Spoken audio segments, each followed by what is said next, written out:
Let's talk about Napoleon and the effects that he had on the world. Now, the effects that Napoleon had are mired in misinformation.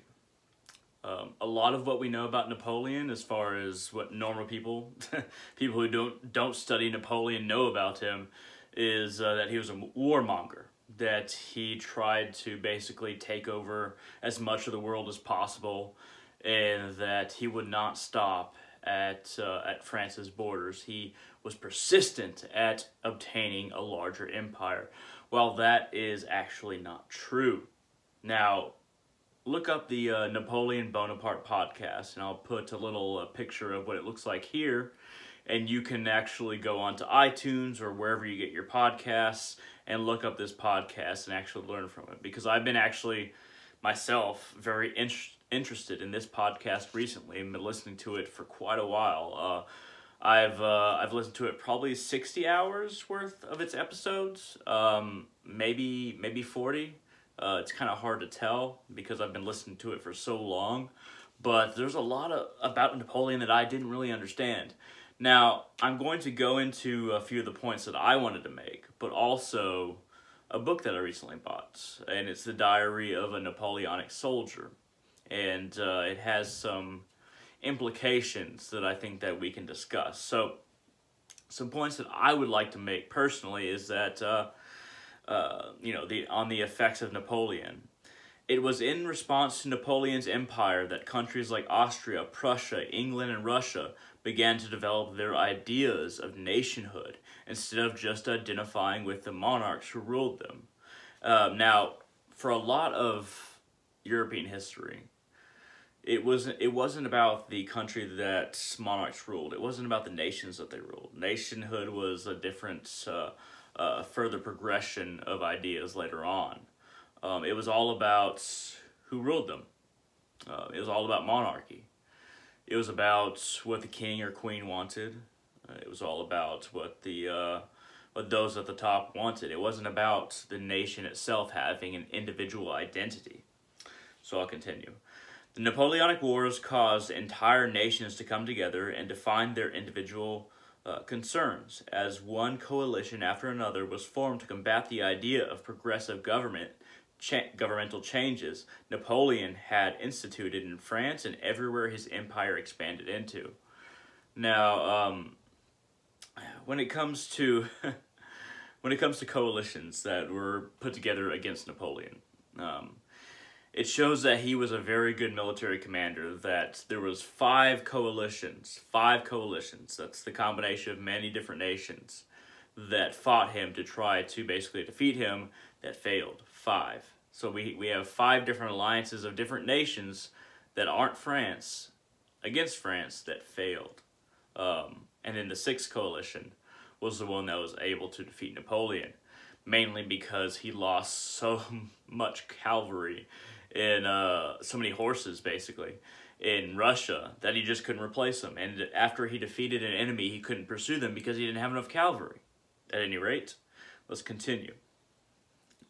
Reforms that were meant to, over time, take power out of the hands of monarchs and give it to the middle classes. Those were the reforms that the monarchs really couldn't stand.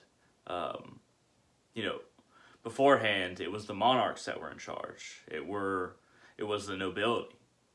But a lot of the progressive changes that Napoleon made were ones that would place the power over time in the hands of the middle class. For instance, many Western codes of law have their bases in Napoleonic reforms, including a tax system based not on a demanded amount, but a certain percentage of what someone produces, i.e., an attack on serfdom/feudalism. So this might not seem like a big revolution as far as just taxing somebody as a percentage of what they have, what they produce, what they make.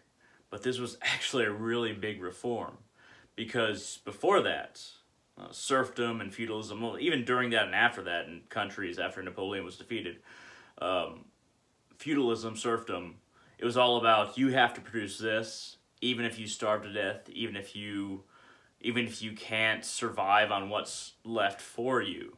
You have to give us this amount of produce. You have to give us this amount of wealth, blah, blah, blah, etc., etc. But Napoleon had a different idea of tax. It is based on percentage of what you make. Not on you meeting this demand, but a percentage of whatever you produce or make. Whether it be produce or whether it be wealth. It's a percentage. And he actually increased the percentage on wealthier people because they can actually afford more as far as taxes go, which was really revolutionary at the time. So another idea that Napoleon introduced was the idea of a secular government, and that challenged monarchies' divine right to rule. So, the idea of a secular government, one that is not attached to a particular religion, might seem obvious to us, but it simply wasn't at Napoleon's time. It was assumed that kings, queens, and nobility were basically commissioned by God to rule the nations that they ruled over.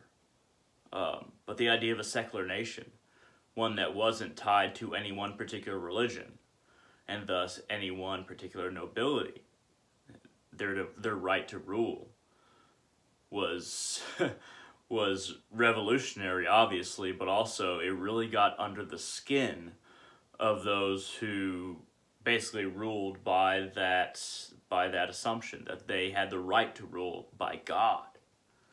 And that's another thing that Napoleon really introduced to Europe in a way that is reminiscent of the Roman system, going back to Julius Caesar, and there was a resurgence of we have the Enlightenment, the Renaissance, what have you.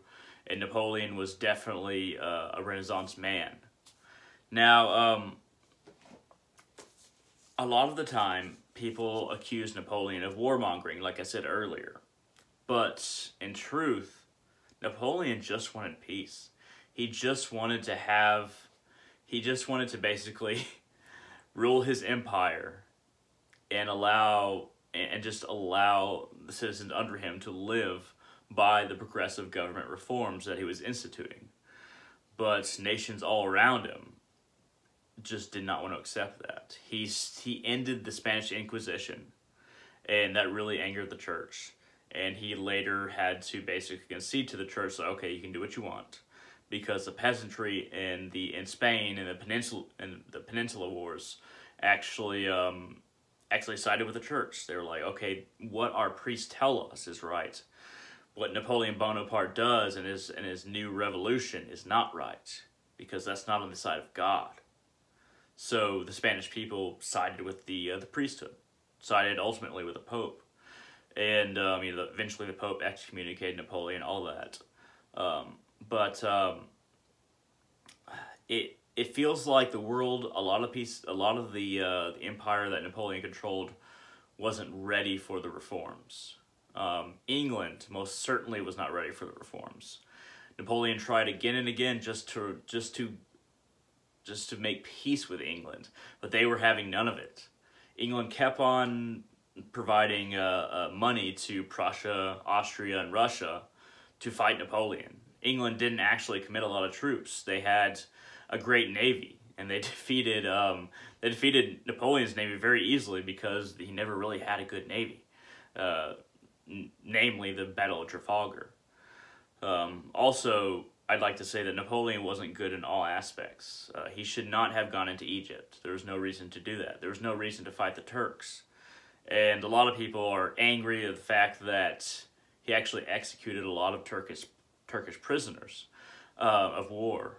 But when you look at it, those Turkish prisoners, he fought and captured a lot of POWs from the Turks. And then he's like, okay, look, I'm going to release you as long as you promise not to fight me or attack me again within a certain amount of years. They're like, okay, we promise. And he releases all these thousands of Turkish prisoners. And then, not too long after, he fights and wins another battle against the Turks. And then he realizes that all those Turkish prisoners, they were the same ones that he caught before. The ones that promised that wouldn't fight him.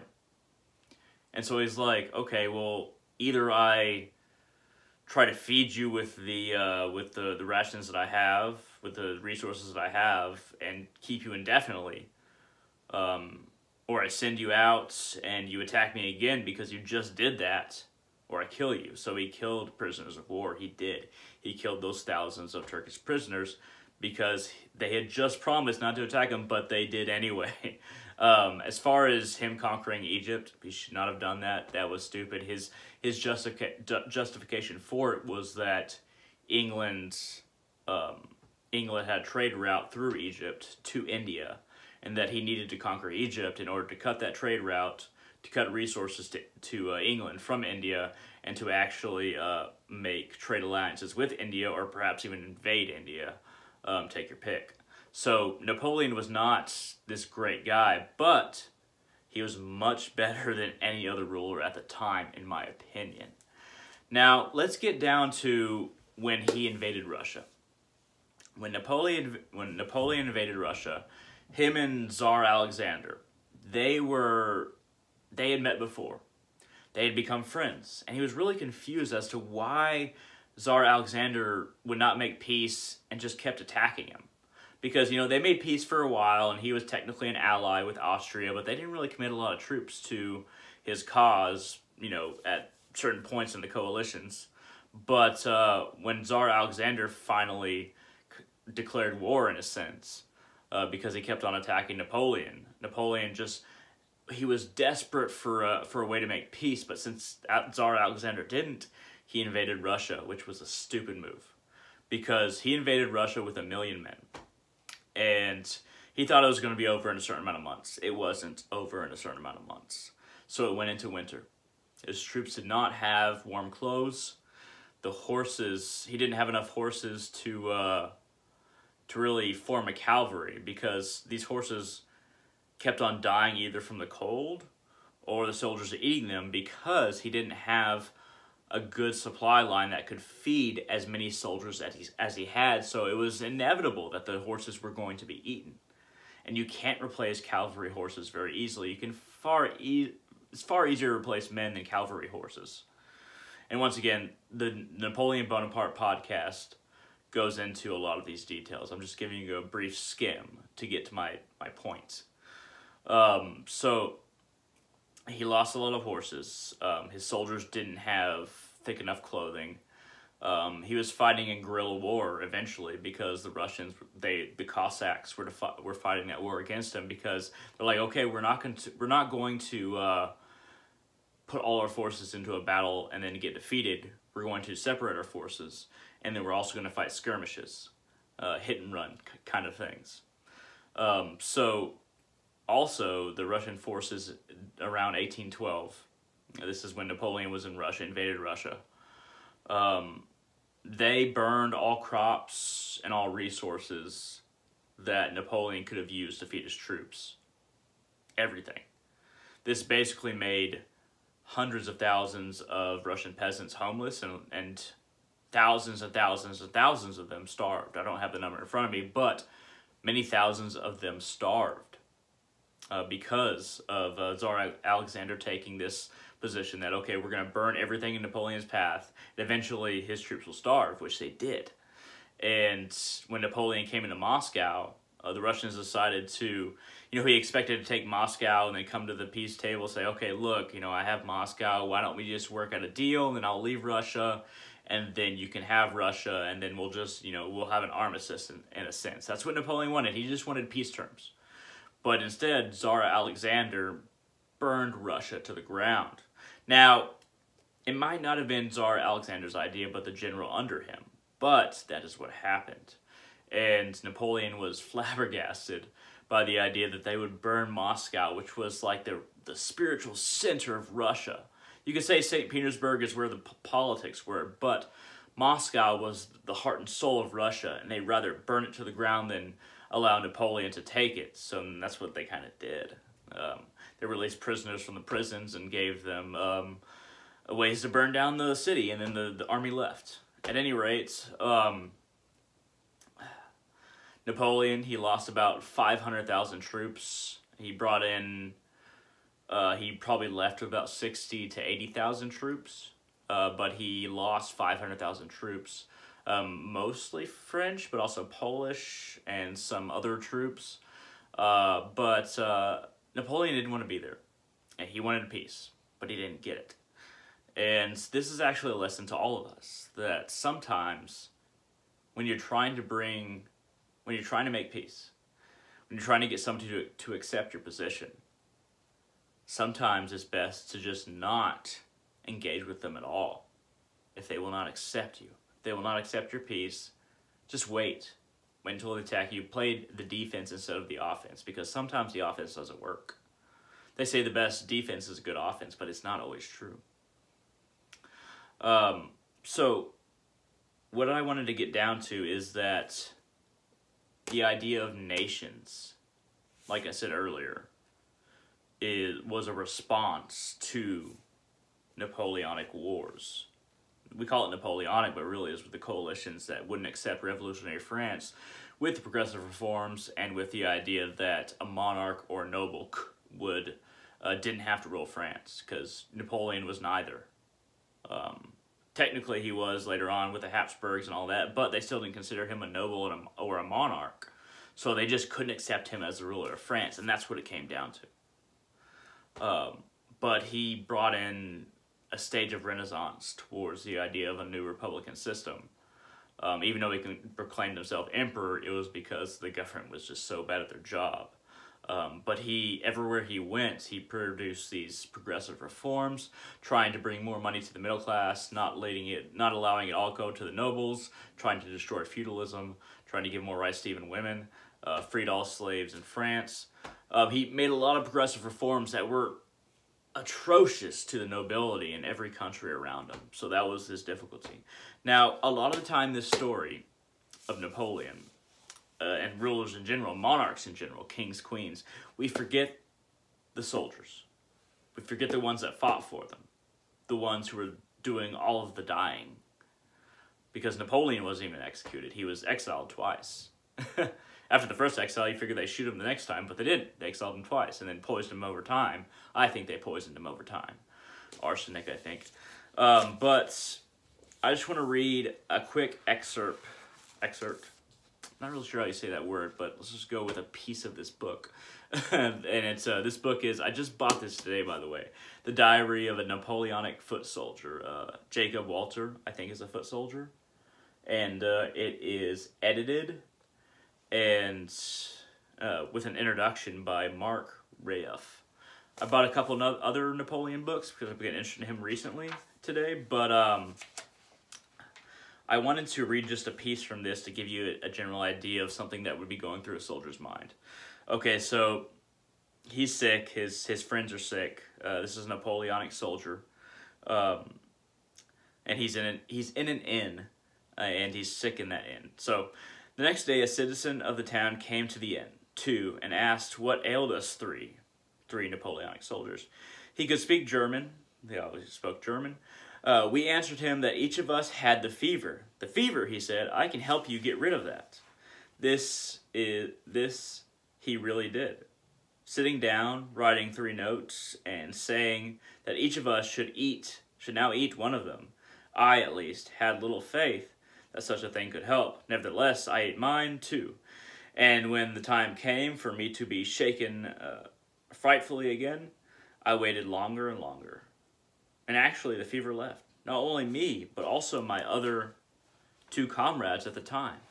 This seemed miraculous and delightful to all of us.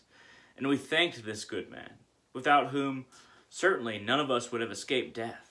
The next day we could partake of something to eat again. We obtained a wagon from the police, and I reached the convoy again outside of the city of Possum. However, I was no longer able to walk from then on. The march went on then, from Possum toward Crosson. The cold was still extraordinarily great, and since I could not walk, I froze terribly. Also at night we came to the most miserable huts, where even a healthy person had a hard time bearing the cold and the smoke in the rooms with their earthen floors. The convoy consisted of 175 men. However, one or two men of this number were brought dead to their lodging every day. Our nourishment was still insufficient, and medicine was not hoped for. Although the groaning and shrieking on the wagons continued without interruption, and several who were severely sick were crushed to death by the healthier people, since the space on the wagons was too small. Nevertheless, the impulse to help one another, still quite dulled. As I went through Possum, I met a man from my company among 175 men. There was not one from my regiment, much less an acquaintance. When we recognized one another, we kissed each other for joy, and tears flowed down as each one said, "There were 5 of us common soldiers when we marched out of Moscow. Likely we are the last 2 of these left." So he's talking about his company.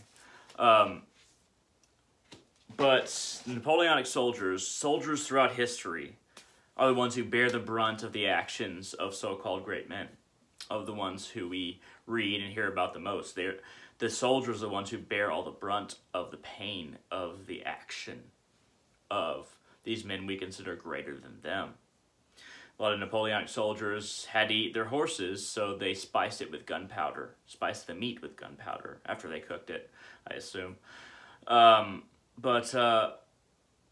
So even when Napoleon and people like him, leaders like him, do these things that really shift world history, as I've briefly talked about here, a lot of the common people, a lot of the soldiers, and a lot of the passers-by get brushed under the carpet. But they're the ones who do the fighting. It's not these great men that we're talking about that do the fighting. It's the soldiers. And it's their ideas that we should focus on, and their experiences, why they follow what they believe, what they experience. And then that's where the true human nature of war comes to light. Now, when that comes to light, we start to understand war more. It's not just about numbers. It's not just about leaders. It's about people. Napoleon helped us understand the idea of being a nation, what a nation is. Not just by its rulers, its monarchs, but a country coming together, and the interests of singular countries, the idea of a nation. But those ideas, those advancements in human history, they're founded in the muck of blood and guts, of soldiers, of people, of those who aren't recorded, who are rarely recorded at the very least. Of course, we have this one diary of this Napoleonic foot soldier, but most of the people who suffer the most are not recorded, or not their understandings, their experiences are not recorded. That's what I'm interested in, and that's what I hope you are interested in as well. At any rate, this has really been a video about how Napoleon influenced the world, but also how the average soldier experienced the decisions that were made by those on high. Thank you very much for watching, and hope all of you have a great day.